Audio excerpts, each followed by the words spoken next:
Are you serious? I love Megadeth, and I thought I did a Megadeth album ranking in the past, but it turns out I haven't. Megadeth are one of the big four in the thrash heavy metal scene, and they are one of the most essential bands. They have a vast discography with 16 studio albums. I honestly can't believe I've never ranked them.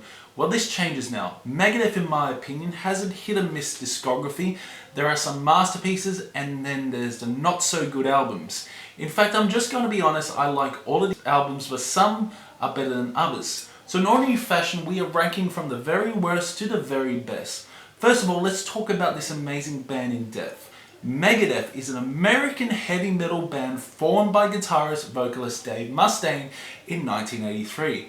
Mustaine had previously been a member of Metallica but was dismissed from the band in 1983 due to conflicts with other members. Following his departure, Mustaine formed Megadeth with bassist Dave Ellefson, guitarist Chris Poland, and drummer Gal Samuelson. Megadeth's debut album, Killing Is My Business and Business Is Good, was released in 1985.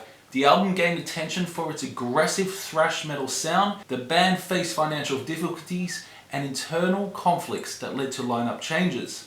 So in 1986, Megadeth released their second album, Peace Sells But Who's Buying, which is considered a classic in the thrash metal genre. The title track became one of the band's signature songs, Peace Sells But Who's Buying? Despite ongoing lineup changes, Megadeth continued to release successful albums throughout the late 1980s and early 1990s, including So Far So Good, So What in 1988, Rust in Peace in 1990, and Countdown to Extinction in 1992. The 1990s saw Megadeth face challenges, including drug-related issues and further lineup changes. Despite these difficulties, the band continued to release albums such as 1994's Euthanasia and 1997's Cryptic Writings, which featured a more mainstream sound. Megadeth underwent a significant resurgence in the early 2000s with the release of albums like The World Needs a Hero in 2001 and The System Has Failed in 2004. The latter marked a return to a more thrash-oriented sound. The band continued to release successful albums in the following years, including United Abominations in 2007 and Endgame in 2009. Dave Mustaine remained the driving force behind Megadeth, and the band continued to evolve its sound while maintaining a strong presence in the metal scene. Megadeth received critical acclaim and won numerous awards for their contributions to heavy metal music.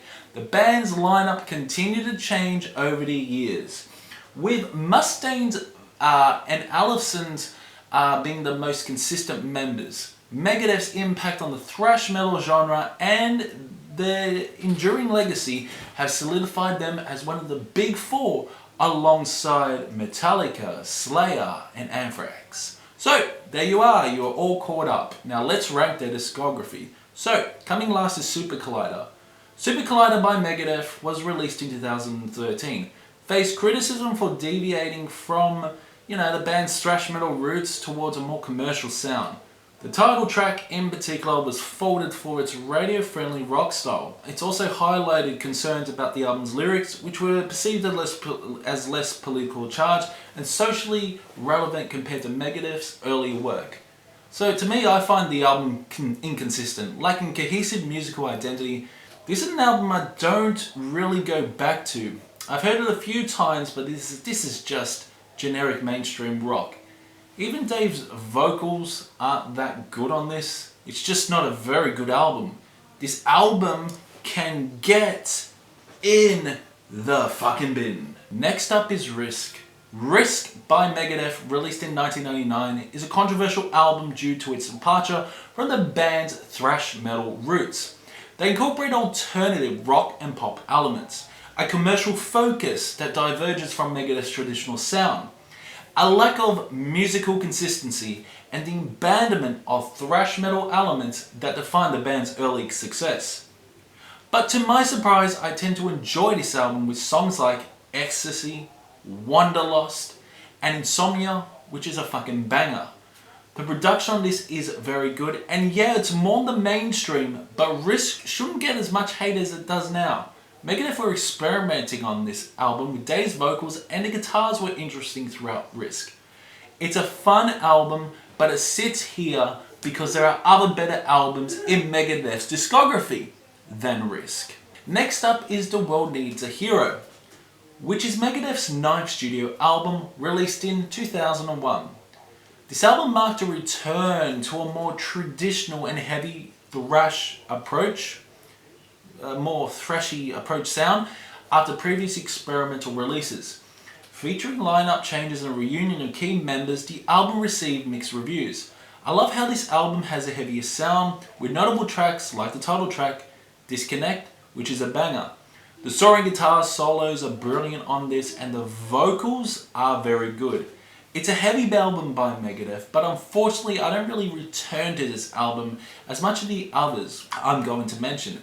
Maybe if I did sit down and listen to it over and over again, it will rise high up in the rankings, but at this moment, it sits here. Coming up next is Cryptic Writings, released in 1997. It marked a departure from Megadeth's thrash roots, adopting a more mainstream and accessible sound with elements of hard rock and alternative metal.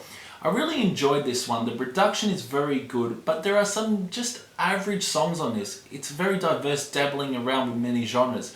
I notice the album is quite melodic. That's probably why I like it more than the others.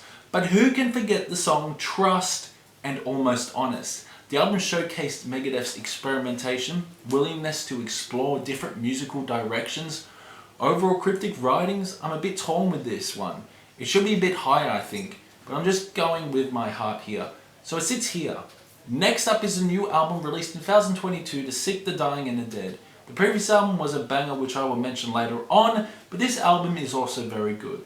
I remember when the reviews came out for this one, it was a mixed bunch.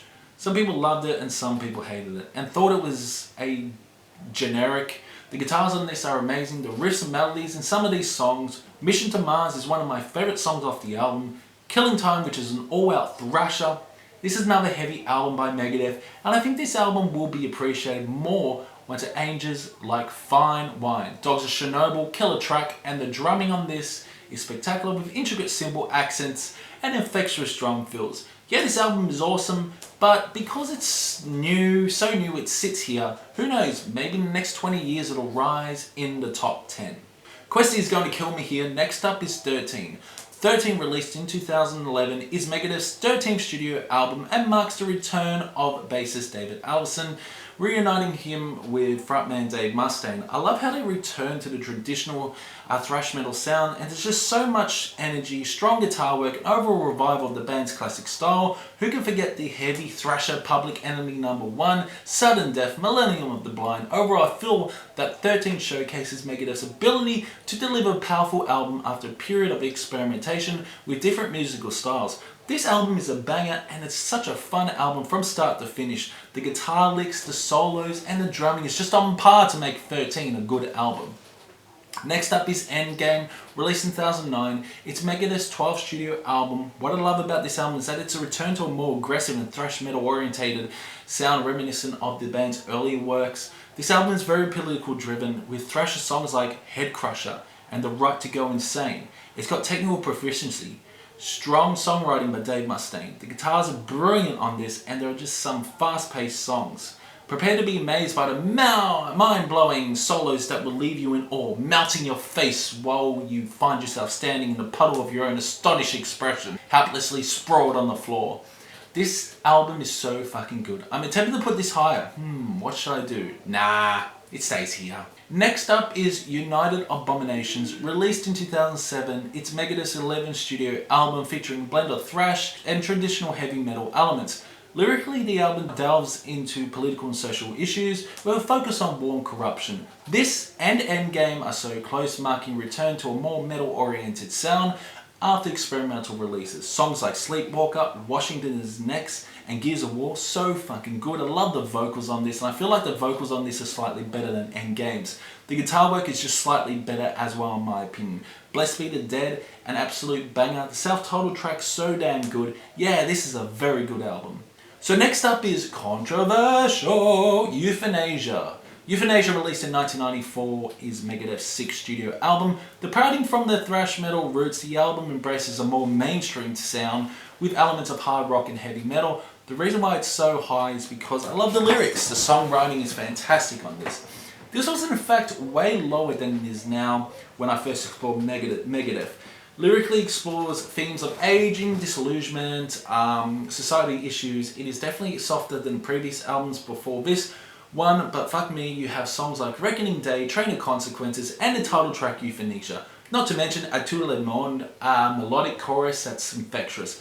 Megadeth definitely do experiment on this, but it's such a good album that I think it's considered one of the people's favourites. The production on this is clean, but also sounds organic, and Mustaine's vocals on Euthanasia are very good, along with guitar work and the great drumming. Next up is a newer album in the discography, Dystopia! Dystopia, released in 2016, is Megadeth's 15th studio album. This album is pretty heavy. The album features a new lineup with guitarist Kiko Loureiro and drummer Chris Adler, and they do this album justice with some progressive flavours on it, some odd time signatures. Lyrically, Dystopia explores themes of social and political unrest, technology, and dystopian society. Dave Mustaine's songwriting is very good. I'm pretty sure they won a Grammy for this album. Some of my favourites from this album is of course Dystopia, Fatal Illusion, and The Threat Is Real. Yeah, this album is so fucking good, and it should be praised more by the fans. Easily one of my favourites in the discography. The System Has Failed is next. This album is so good. It's a great balance and very thrashy. The System Has Failed, released in 2004, is Megadeth's 10th studio album. I discovered that it was supposed to be a solo project by Dave Mustaine. It has a traditional thrash metal sound featuring heavy guitar riffs, technical solos, and Mustaine's distinct vocals. Some songs I love from this album: Die Dead Enough, Kick the Chair, and Back in the Day.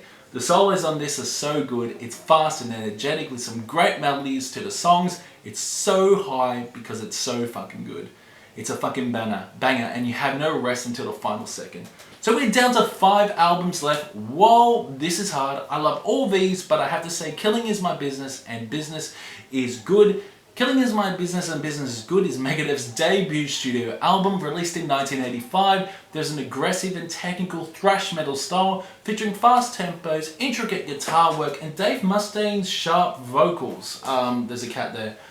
It shines. The lineup include Chris Poland, David Allefson, and Gal Samuelson. Contributed to the album's unique sound. My favourite songs on this would be Last Rites, Love to Death, the self-titled track, and Looking Down the Cross is a fucking banger. It is a classic album for thrash metal, one of the best thrash metal albums of all time, but I feel there are better albums than this one for Megadeth.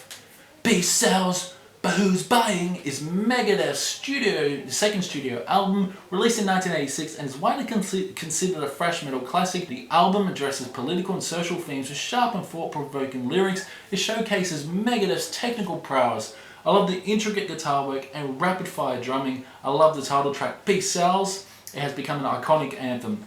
They're conjuring and slow-plodding thrashy Good Morning Black Friday. This album's so good, it's also quite melodic and catchy in some way.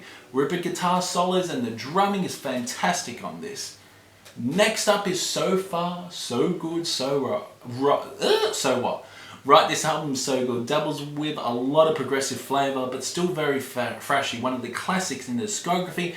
It's a classic for a reason. The guitar riffrages on this are iconic. Songs like Darkest Hour, which has more progressive edge to it, with powerful solo. The drums are spectacular on this, and songs like Set the World Afire and Hook in Mouth are thrashy classics. This album's so good that it should be an essential album for everyone that loves metal. The solo lead guitars on this are out of this world. Amazing songs. Coming second is Countdown to Extinction. Yes, this album's amazing. It was my number 1 for a very long time. The melodies and riffs on this, the frantic guitar solos in some tracks. Dave Mustaine's vocals are fantastic on this. Songs like the famous Symphony of Destruction with an iconic riff and chorus. Ashes in Your Mouth, Sweating Bullets, it's just amazing. The self-titled track Countdown to Extinction.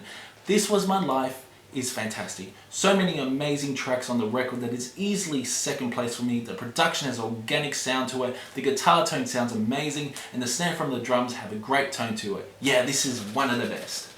And my favourite Megadeth album of all time is the 1990 release, Rust in Peace. This album is a fucking classic and really no words will be able to do justice. When I first heard it for the first time, I was in awe. The riffs, crazy solos on this, amazing songs such as Hangar 18 with the drum section and guitars so damn good, Holy Wars, The Punishment Is Due, and the famous solo of Tornado of Souls, Rust in Peace Polaris.